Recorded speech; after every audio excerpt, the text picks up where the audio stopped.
channel. Thank you so much for taking the time to tune in this evening. So good to be here with you guys.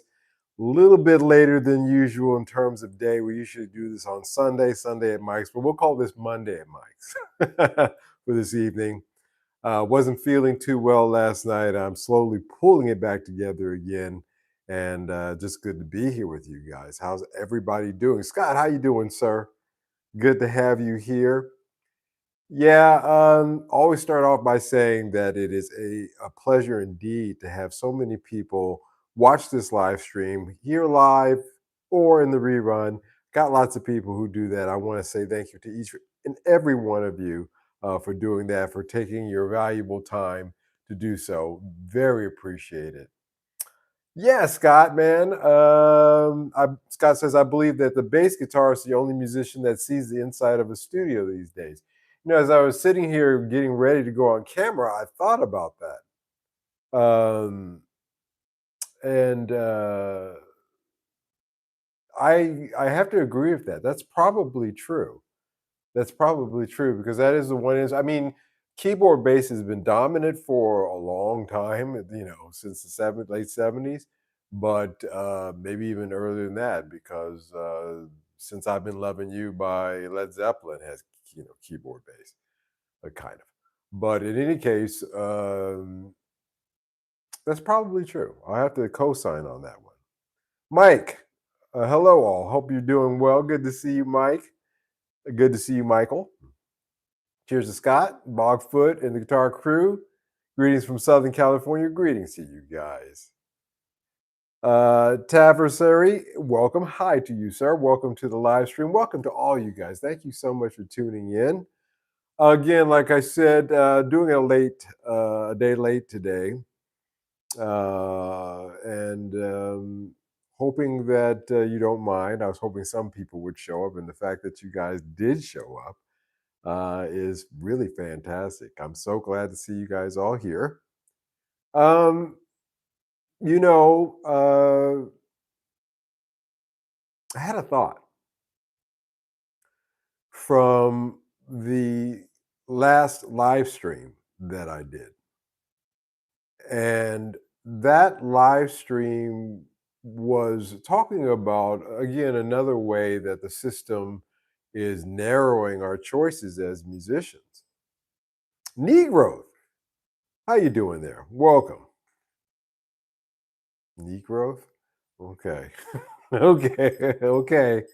Getting close there. That's a good one. And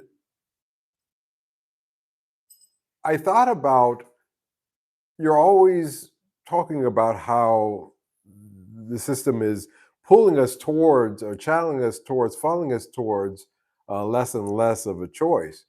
Um, I thought about, well, you're not being very positive. So maybe to discuss ways that we as musicians can sort of take things back. We can step away from this and maybe not stop because it's not going to stop, but maybe slow down some of this craziness that we're seeing in the industry right now from top to bottom. Whether you're a producer or a player or whatever, you're being affected right now. And I want to talk about a way that I think that we've forgotten. As a matter of fact, this is not a new idea. This is an idea that we've always had. And I thought I'd talk about that tonight. Let me catch up here in the chat.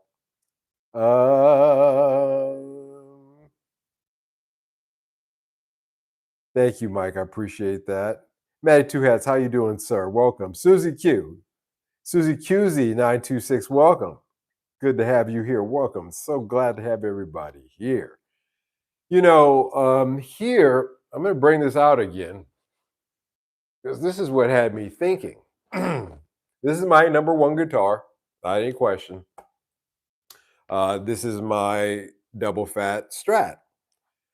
Started out as a 2003 Squire SE, and as you know, the SEs were really nice, inexpensive guitars that are perfect modding platforms. And I modded it out, put a new neck on it, um, and did it basically my way. I guess is the best way of putting that. I made the guitar so that it fits and checks all the boxes for what I'm looking for my needs. And I bring this up because there's a history behind this kind of thought, this kind of thinking that I think we've lost. We lost it in the internet age.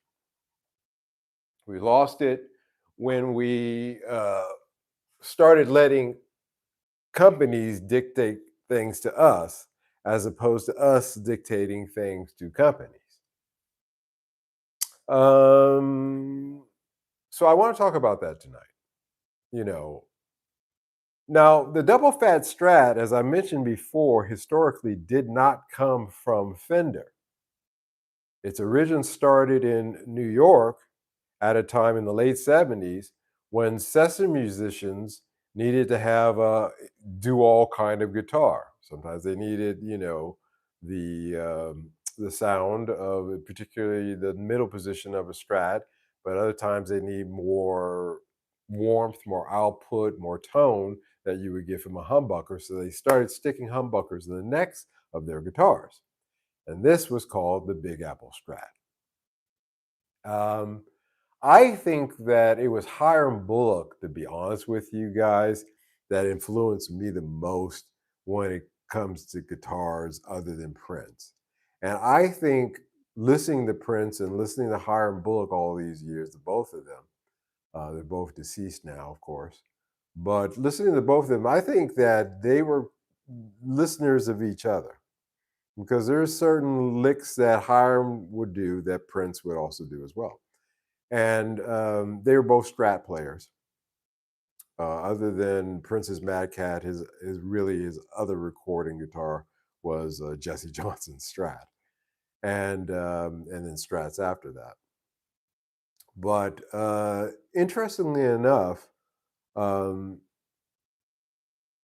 that influence carried on to me. And when it came to time for me to finally realize that I'm never going to be happy with any guitar other than the one that I make for myself. And, you know, those New York musicians were doing out of necessity again of what they needed at that time. They had a session that needed a Strat sound, and then they had a session that really could use a humbucker sound.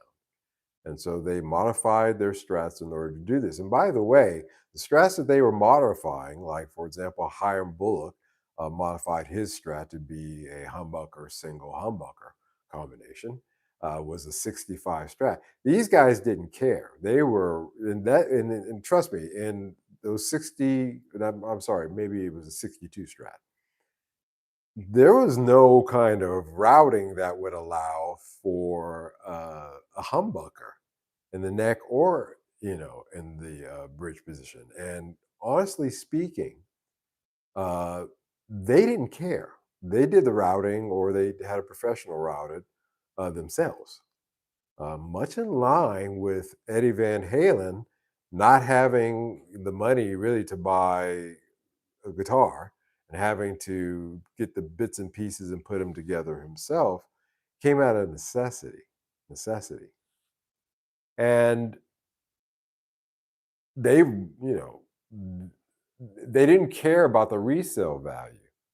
It wasn't, a concept. Oh, well, this is going to be a vintage Strat one of these days, so I better not do that. That wasn't the thinking. They didn't care. Again, I I'm guilty of this, of myself a bit. I begin to realize, you mature, that you know if a guitar gets to a certain point and nobody's messed with it, then fair enough. That guitar was, obviously the owners were happy with the way it was. But if it gets modified in that same market, in any way, shape, or form, it becomes player's grade, a player's grade guitar. Devaluing it and putting it in a different category, actually, amongst vintage guitars.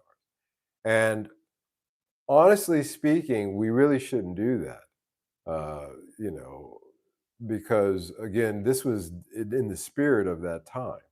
A lot of this, most of it, and the and getting into the dollars and cents of of the value of this untouched guitar, this modified guitar, is a trap in a lot of ways. A lot of ways. Um, Nobody was really trying to reinvent the Stratocaster. They were trying to really just get through the gig the best way that they could. And this was never a product idea. I think that's the most important thing I want to stress tonight in this discussion is this was not a product idea.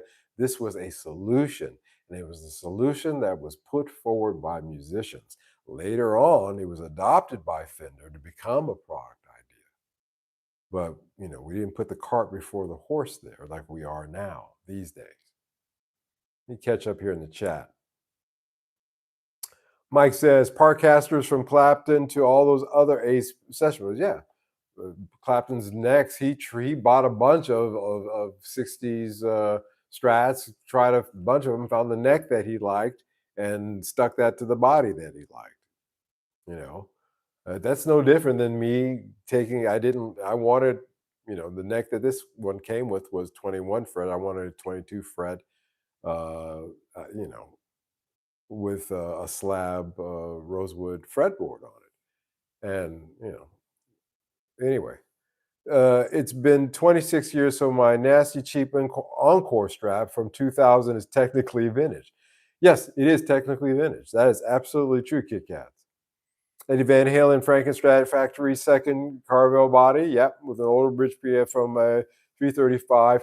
There's again, some say that that was a Super 70 that was in the bridge. Um, it's hard to say, you know. But in any case, certainly Harlem was a jazz capital. Yep. Um, Again,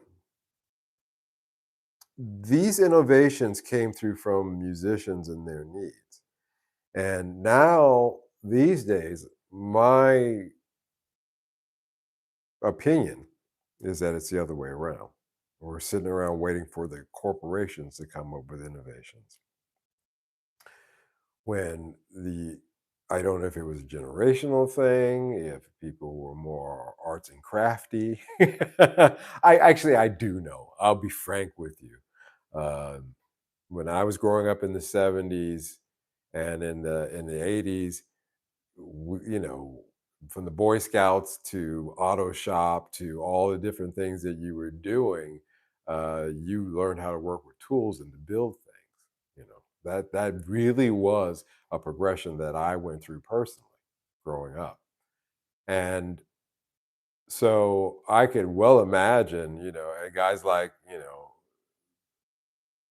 older guys, were certainly doing that as well with their guitars. you know. And that's how real innovation starts. It starts with, again, not being a product, but being a solution. And let's stop and pause and apply that to something like AI and Suno, for example. Is this a product or is this a solution? It's being sold to you as being a solution. Certainly being presented that way. However, um, it really is a product. It's a product for it, it's not improving music. It's not solving any problems that, quite frankly, musicians hadn't already worked out. I mean, it's not like it's suddenly, oh gosh, we couldn't do arrangements like that. It's the same old arrangements we've always been doing because it's friggin' AI.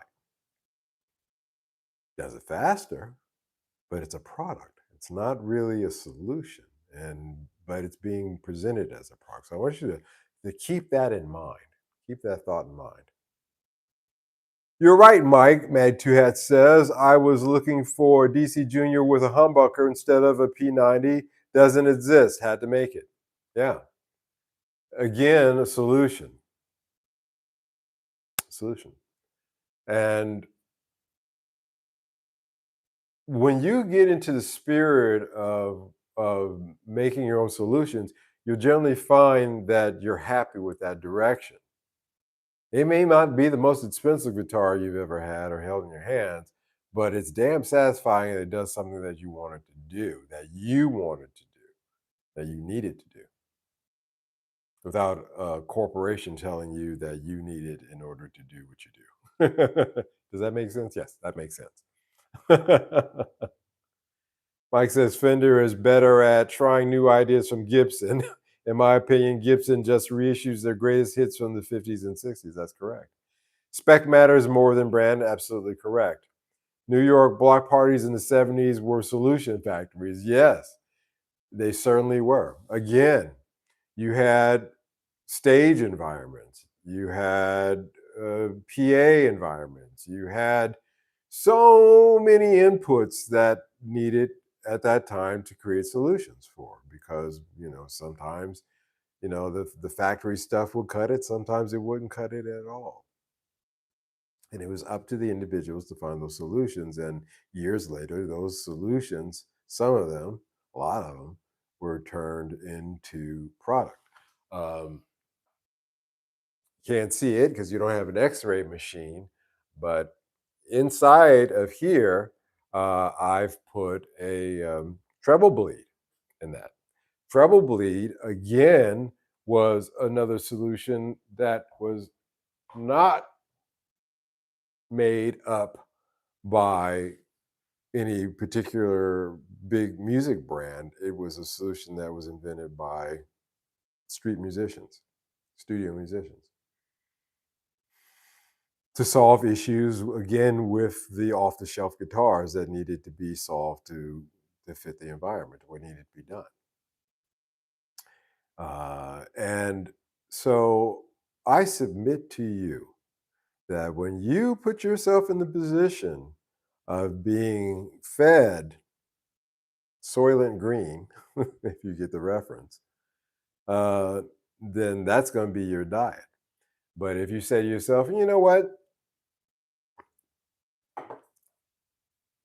like tonight, I wanted to have pork cornitas tacos. So I bought a rack of pork ribs. I hand rubbed them, let that sit for a while. Started baking them, took about 2.5 hours, sauced them up. Then once they cooled down, tore those apart. Then you see by the time I sat down, that meal had taken a couple of hours, actually several hours to make, but it was delicious and it satisfied me, as opposed to going down the street. And I don't know if you've ever had Dutch Mexican food, but they put friggin' corn in everything. I don't know why. Well, the tortillas are corn, so we'll just put some more corn on top of that, fresh corn, to bring out the corniness. And as a Southern California, I find that offensive. So there's no such thing as good Mexican food here, really. There used to be a place called Los Polones, but they're gone. But in any case, again, making solutions requires work, but I think you'll find it far more satisfactory in the end. Far more satisfactory. Guitar pedals are the product of musical solutions not being met. I agree. Again, so let's take that product versus solution scenario and put it on I can never think of the name of these things because I don't buy them. The Axe effect and and the stadium, whatever. Again, is it a product or is it a solution? Um, I, it's a solution, I suppose, in the sense that you don't have to lug around, a heavy amp anymore. It's a solution for the sound guy in the sense that it's easy for him to control when he's just running it from a board instead of a bunch of mic'd amps. I suppose in all of those ways it is a solution. However, upon experiencing it live, I find it a little bit lacking. So it is a product that does have some solution aspects to it. But again, I don't think that they were things that needed really to be addressed, um, per se, you know. So I put it in the product department myself. But again, you can look at it and see it the way that you'd like to. Corn farmers are subsidized. Sugar war led to corn syrup being used in everything in America. Oh yeah, I don't get me started on that. I want a car I can easily fix, while a computer too, not an option. Absolutely, Maddie. Every car that I've ever owned, I could take that sucker apart. That's why I actually like Jeeps. And I love those old Japanese Suzuki Samurai Jeeps because those things get pretty good gas mileage if you can get a hard top one.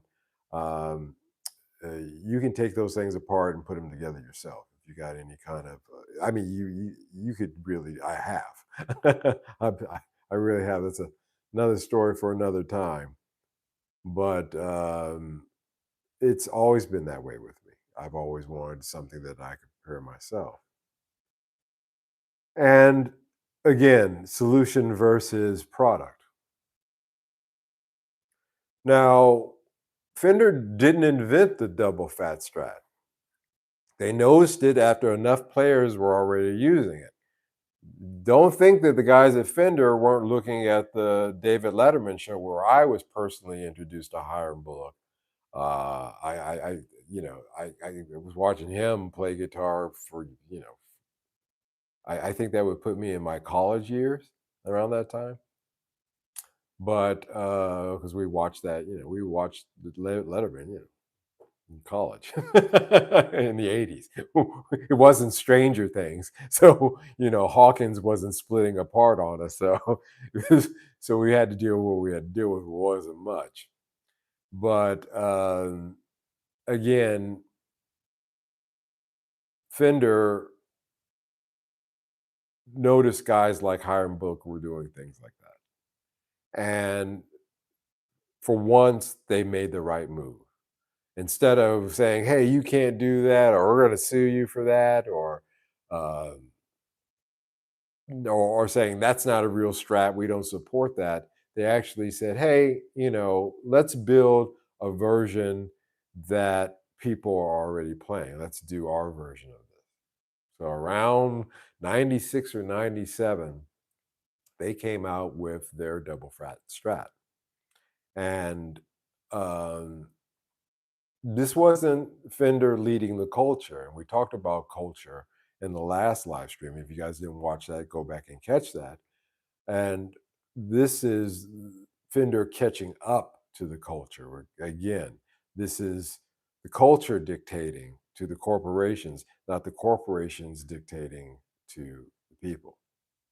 And it was really, actually, in this case, the corporation looking at the solutions that real musicians were doing. And quite frankly, this is in the spirit of Fender in the first place.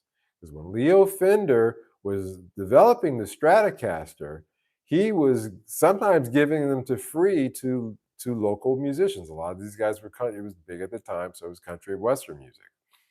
And getting feedback from them. Hey, what do you think about this? How does this feel? Is this a good place? That's how it developed over time, how he got the ergonomics right, the Telecaster and the Stratocaster, how he got those right over time. And that's the correct spirit. But again, this is a symbiotic relationship um, between the musicians and Fender. and this is nothing new. I'm talking about Fender, but I can also again touch back to Gibson. Um, in the 1970s, Les Paul players were taking the stock pickups out left and right out of these secondhand guitars, what we call now vintage. Why? Because they wanted more output because of the music at the time demanded. They wanted more aggression because the music at the time, the audiences and stages and the arenas that they were playing, the bigger and bigger venues as music got bigger and bigger demanded it. They needed more sustain and something that really would push those amps. It was the way that again the music was evolving.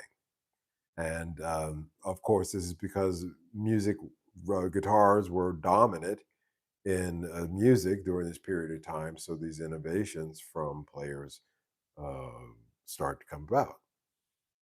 They swap pickups. Thank you, Scott. I appreciate that. Everybody, check that out if you get a minute. Check out Bullock jamming with Stevie Ray on Letterman's back in the day. Yeah, look at him jam with a lot of cats. A lot of cats. Everybody rolls through there. What they call the world's most dangerous band. You know, with uh, just just really great. All those from Schaefer, all those guys are just great players. But again, a big influence of me. I think I more I think about it, it's kind of spooky. I never really thought about it, but when I started working on this, I think subconsciously I had Hiram Bullock in mind because at the end of the day, my guitar, with the exception of the middle pickup, is almost identical to his. It's funny how that worked out. The color, everything. And I didn't really think about that. People have been telling Fender to move all the damn value on the Strat since the 50s. They won't do it. Yeah, again, and boy, and it wasn't an easy thing to do because what guys used to do is they used to just drill that out. Just take that out completely, fill it in, and just keep these two, a tone and a volume. Uh, you can find, not easily, maybe a little easier. What I was looking for wasn't easy. I got this one in Japan, one that already has the setup done so you can have one tone and one volume. And another thing is a three position switch. Um, with a double fat strat, and I didn't know this is even the weirder thing is that with a double fat strat, the best combination for it, the secret sauce and this was through trial and error, is a three position switch, not a five position switch, and leaving the and not doing any kind of splitting. A lot of people like to do coil splitting with these. It's not that's not the way to go. And when Fender came out with theirs in '97, they put a Seymour Duncan in the neck and a DiMarzio PEF copy in the bridge. And that was really them saying to the people out there, hey, we know we're listening. We hear what you're doing because that's what cats were doing with their double fat strats. In my case, again, I have a set of Dry Z clones uh, that just work perfectly with this. Low output, low output pickups work best with a double fat. Again, my opinion. And so again with Gibsons, they were swapping pickups, and suddenly modified Les Pauls became the sound. You know, uh, and most cases. I think still in the '70s with, with Zeppelin, you still had the flavor of of the original Burstbuckers, but have a higher output was certainly the name of the game. And Gibson um, decided to do the same. But the funny thing was is that they sell replacement pickups now. They're like, okay, you guys are going to do it. We want to get in on that game too. But the replacement pickups that they sell are for insane money, and they're essentially just recreations of what players already had or were doing years ago. Um, and so they they were a little more heavy-handed than than Fender was in the beginning, and of course, you know, it's the same pattern, just a different decade. DiMarzio would be the go-to pickup upgrade on '70s Gibson. Yeah, absolutely, absolutely, without any question. I learned to speed read as a kid. It plagued me ever since. I read the first and last word and made up the rest. You know what? You want to know a story? The speed reading, what was it? Evelyn Wood speed reading course was something that this lady was teaching in the school, in the library, not school library, the local library on Saturdays. And I went and took a few classes. And I learned how to the basic gist of speed reading myself as a child, as a kid. And I find myself still actually using some of that technique. It's a weird thing. I really wonder though, it was 'cause- anyway, but that's a real thing. I actually went through that myself.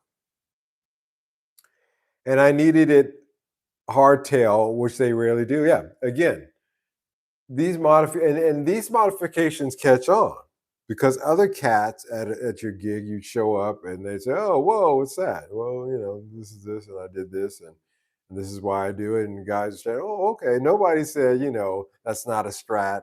Nobody made those statements. Nobody said that.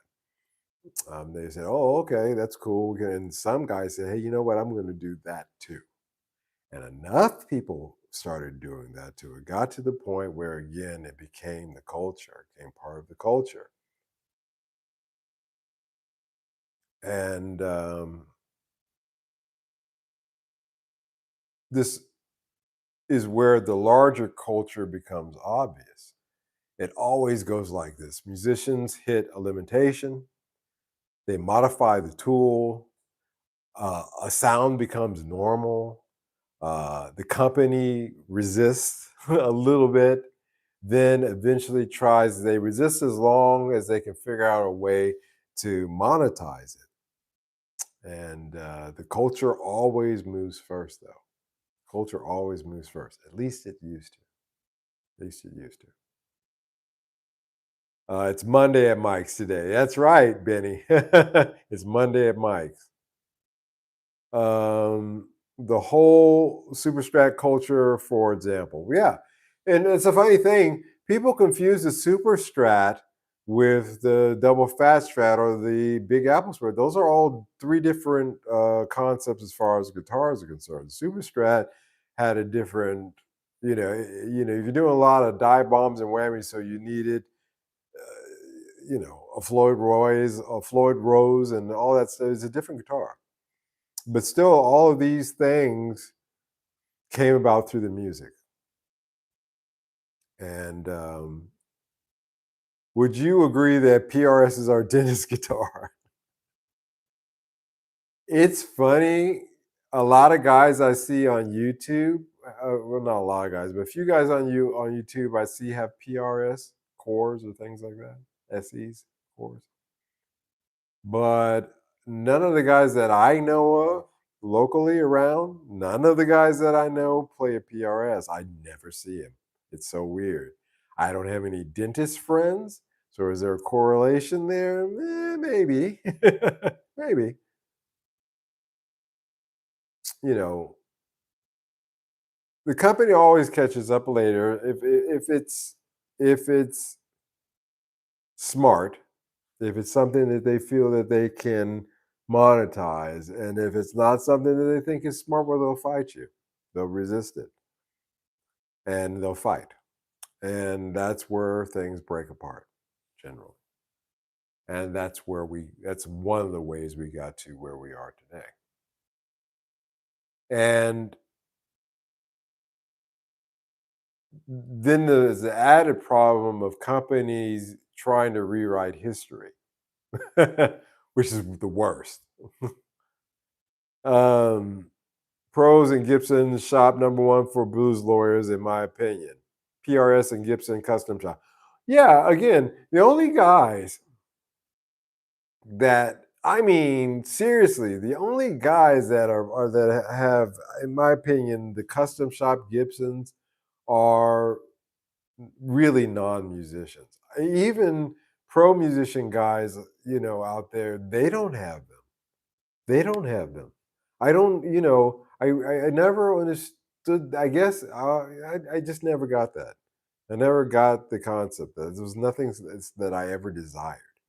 So, and it was nothing that I ever saw practical too, because who want a guitar that expensive that if you like drop and put a dent in it, you have a friggin', corner area, explosion. You just don't want that. When they rewrite history, they say things like, well, this is how it's supposed to be used. Or this is the correct version of this. What a double fat strat is. And this is how it should sound. And basically, musicians already figured that out. The guys who already know this aren't going to listen to you. They're not going to buy your product because it's not a solution; it's a product, and we recognize it as such. The Fat Strat existed before Fender approved it.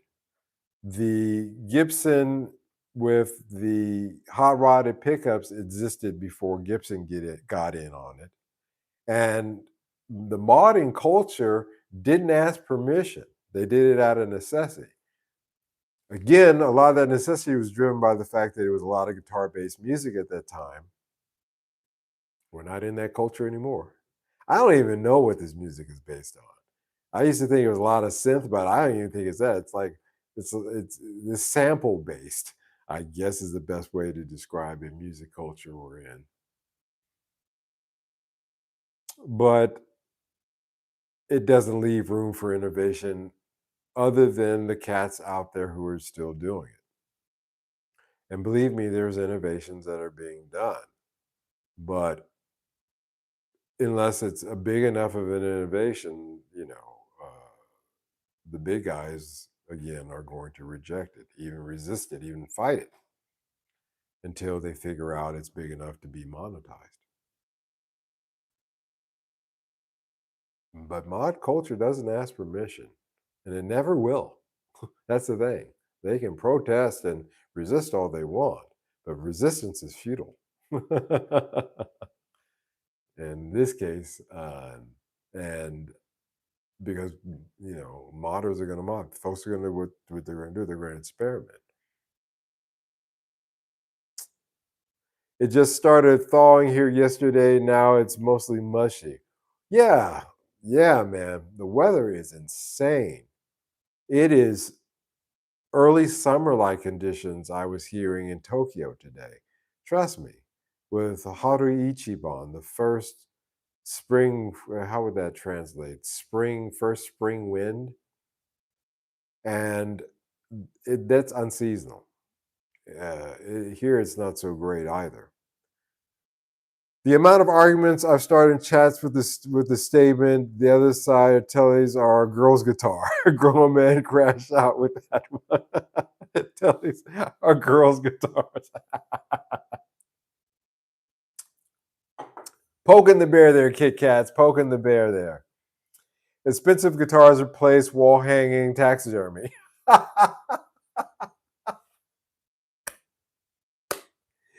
Good one. I love it. Instead of having the boar's head hanging on the wall, you got a PRS custom. I knew a guy. I know a guy. I won't say his name. One of my old still lives there in Tokyo. One of the old school guys from back in the day. I went to his pad, and he had a Les Paul, a nice one, but he had it in a glass case. I kid you not, big, gas glass case. And I was like, "Do you ever take it out and play it?" He says, "No, no, no, it's an investment piece." I was like, "All right." It's the new boar's head. Pierce lost me with the headstock and the birds. I don't object to the headstock design, but I don't object to anything about it. It's just my opinion is if you're gonna go that route, you might as well get a Gibson. I think I'm going to start using that one just before I show people my tellies. Benny, my trash talk ain't copyrighted. Spread the word. That's funny, Kit Kat. That's a funny one. That cracked me up. You know, these stories matter today, these guitar stories that I tell, because we're watching the same mistake happen across the industry now. Um, Companies opening these ecosystems up that I keep talking about, and then panicking when they lose control of those ecosystems. When it starts coming up, there's solutions that need to be solved, and it is the users who are coming up with these solutions.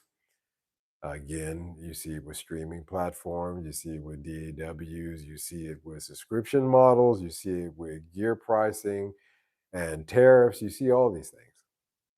Same cycle every time. I can bring it back into all this stuff every time. And again, I submit to you that you can take back the ecosystem, you can take back the culture when you become your own personal culture specialist.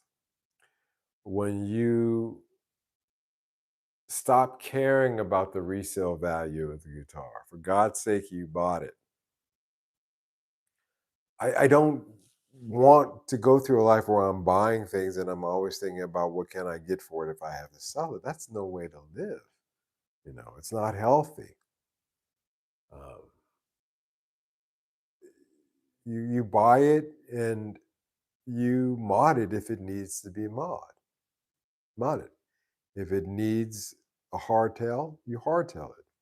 If it needs a humbucker instead of a P90, you P90. If you need to um, do some routing work, which I did in the neck, the bridge on this guitar already had routing that it would fit. It was the neck that had to do a little bit of a digging in order to get that humbucker to fit. But you do it anyway. You do it because it should do it well. I still think about Colin, the guitarista, and that Epiphone Flying V that we traded, and that guitar repair work that he did. I got to be honest with you, uh, that is not his forte. I would not want a guitar that guy routed because it wasn't really great. Um, but if you can do it, do it. If you can't, then have somebody do it for you. But don't be afraid of that. Take back the culture. Stop buying guitars, well, it's kind of sort of like what I want. But this one over here, is kind of sort of I want. So I'm going to buy them both, and then I'm just going to swap between the two of them. No. Those New York, think like a New York session player. You think those guys had, Joe Bonamassa traveling racks full of guitars? At a certain point later on in the 80s, they did. They did have to bring everything. But back in the 60s and 70s, no, they all had one guitar, one amp maybe. It wasn't until later that producers started saying, yeah, bring everything. That was the Quincy Jones effect. Bring everything. I'm not kidding. That's what Quincy Jones would tell everybody. Bring everything. And so everybody would bring everything, and then they only use maybe one, or not even use something that they bought. you know. But early stages, those guys have one guitar, and that's what they had to work with, modify in order to do the job that they needed it to do. And those guitars now are the sound that a lot of people are trying to capture. It's ironic to me. Ironic to me, you know. The double fat strat is proof that something simple can occur when musicians don't ask for permission. I talked about, my decision to not put I tried it with a logo, with a Squire logo there. I had the exact logo that a Squire SC from that time period would have made, and I put it on. And this guitar sits across the room from my couch. I'll look over at it, look over at it, look over it, and when I'm playing it, and I came to the conclusion that I like it a lot better without the decal. A lot of guys will tell you, well, you put a decal on that, you're making a fake, or you're you know you're you're interfering with Fender's copyright. And I say to you, why are you being Fender's fear machine? Why are you co-signing on something like that? If you want to do it, do it. If you don't want it there, then don't do it. It's your choice because it's your culture. And don't let the armchair lawyers, the fear mongers, in the forums, in the chats, or even among some of your friends, tell you otherwise. I'm not sitting here, by the way, defending Chipsons and Fipsons. That's a whole nother story. But I'm talking about, in this case, for example, this is indeed, a Squire SC from 1983. But I would be in the right one way or another putting a decal on the headstock. I personally think it looks cooler without it. I saw a musician, a session player, the other day, and he was playing a Strat, just a standard Strat, but he had re-necked it as well, and it was a new neck on an older Strat, and he didn't put any kind of headstock a Fender decal on it. And I thought I loved the way that it looked. I said, you know what? I don't need that decal, so I took it off. But again, uh, either way, it's okay because it's our culture, and again, our individual taste as well. And don't let anybody in the culture dictate your taste for you. Again, we take this back. We take this back. Take the culture back. My guitar collection now is getting out of hand. I've done styles, pickups, now it's colors. That's all right. Whether it's one, I've thought back in my career, in my life, especially moving around and traveling the way that I have. Singapore at the end, the move between that time period of when I was leaving Singapore to moving here was when my collection, I think, was at its biggest it ever was. And and I still only played one guitar of those, really, honestly, only one of them. And it's funny. I'm a one, guitar kind of guy. You know, but again, I don't feel that you should limit yourself or tell anybody what your limits are. It all comes down to you and what you feel you're comfortable with. No one, uh, no, this one has Grover's. It's a completely different guitar. I think this is that V. Oh, let me see. Checking it out. Um, yeah, this looks like it may be. I don't know if he kept it. Is this the one? Let me see. Now this looks like it. Yeah, this was it. And what happened was Well, maybe this is the one. Maybe this is it. What happened was the glue that he used in order to put the neck on was applied too thickly, and it wasn't scraped as well. So it was coming up out of the seams, and it really needed a lot of work. Um, there's a certain way that you should do that, and that wasn't it. But yeah, I'm not knocking Colin. I mean, God bless him. He tried he tried to do it. It was entertaining at the very least, but it was not great. um,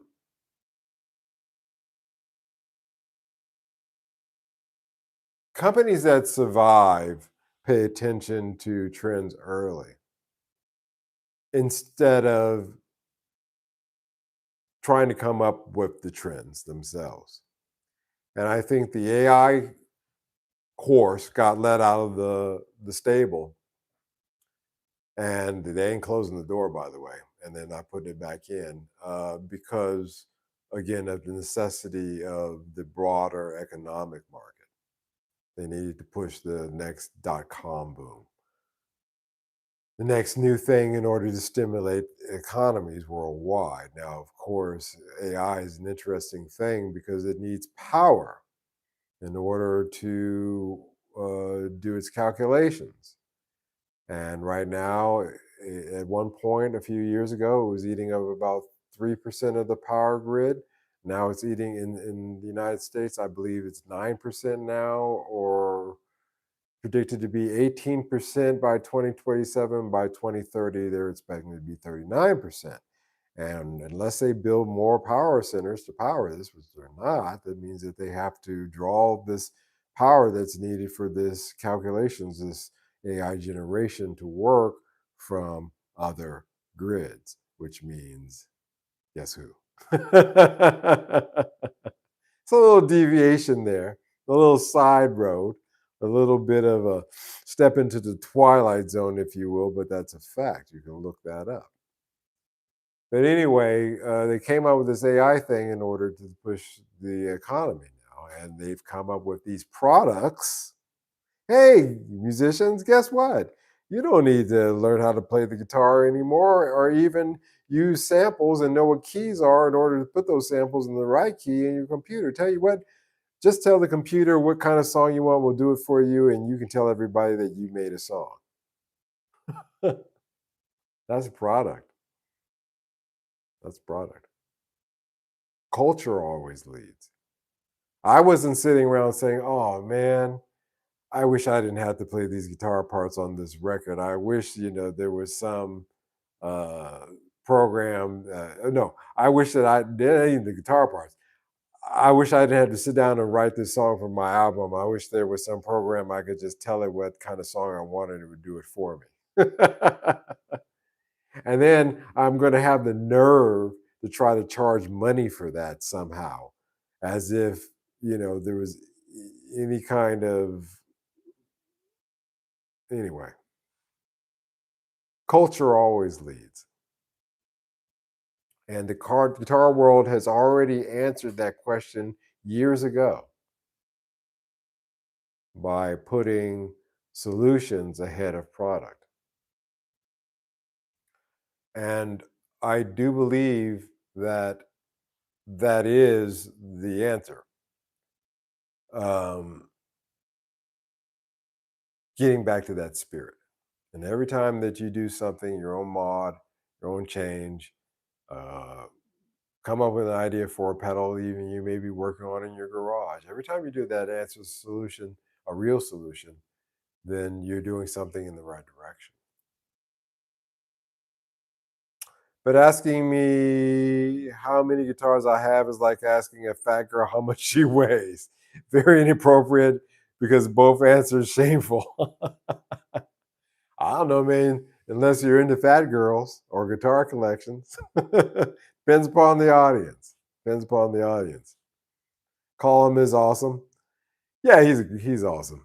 It's funny, but that repair, I remember it. I was like, boy, if I keep this, I'm gonna have to take this to Fern, and we're gonna have to figure out if we can undo this so that we can try to do it again. And I didn't want to do that. I assessed that in about, I would say, the first 5 seconds I held that guitar. And I had a plan too.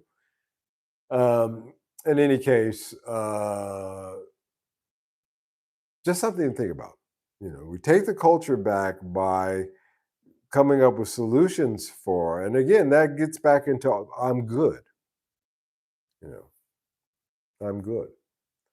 And if we step back and we look for solutions instead of product, sometimes there are products out there that contribute to that solution, but it's not somebody else's complete solution. It's a product that's part of your solution. You understand what I mean? You're not looking for, I want, compose the whole song for me. You're going to have to do a little bit of work yourself.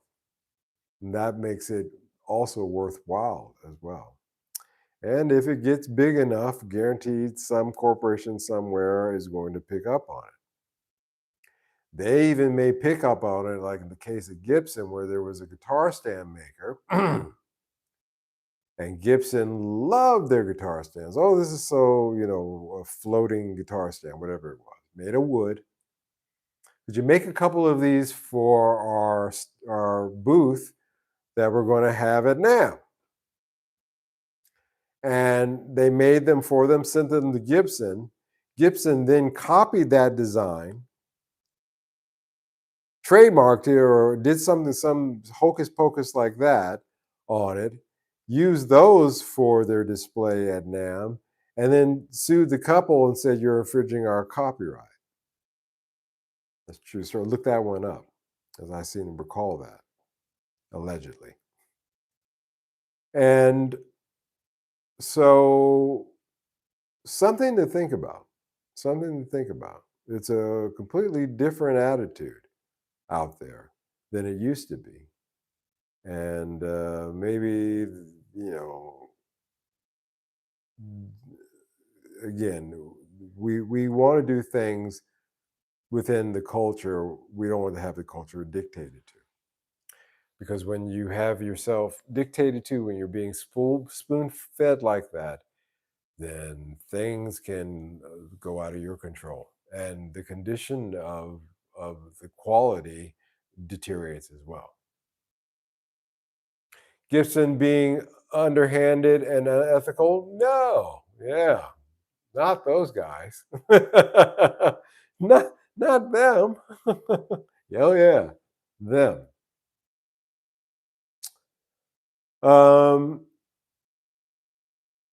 I am of the mindset that, you know, we need to take it back. And this is the best way to do it. Mr. Watson, I don't know if you're still there. I am still waiting to hear from you if the CDs got through to you.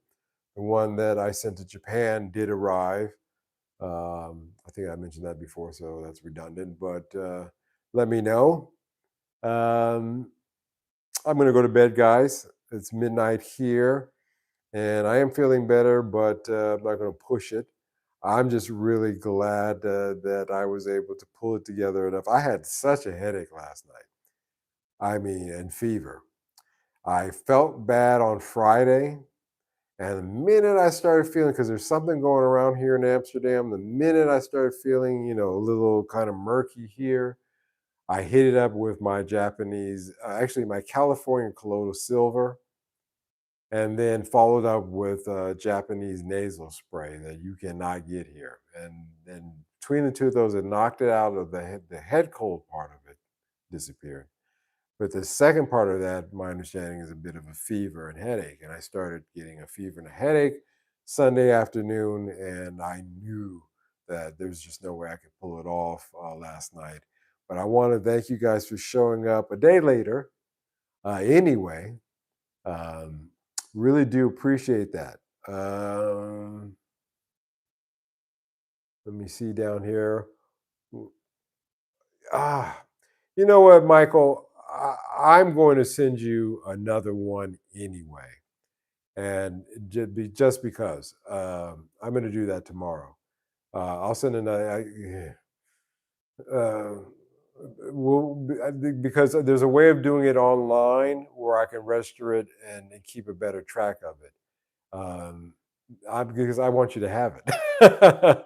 So I'm going to send you another one. And if you end up with two, that's fine. I don't mind that. I'm going to figure out a better way of sending that because that's taking too long. It took a long time to get over Japan, but that's normal. But to the States, really, is it taking that long? It really shouldn't. So anyway, let me work on that tomorrow, Wednesday, and I'll get back to you in the email. You guys take care, or we'll get back to you here. I'm a little out of it. In any case, we'll take care of that because that's too long.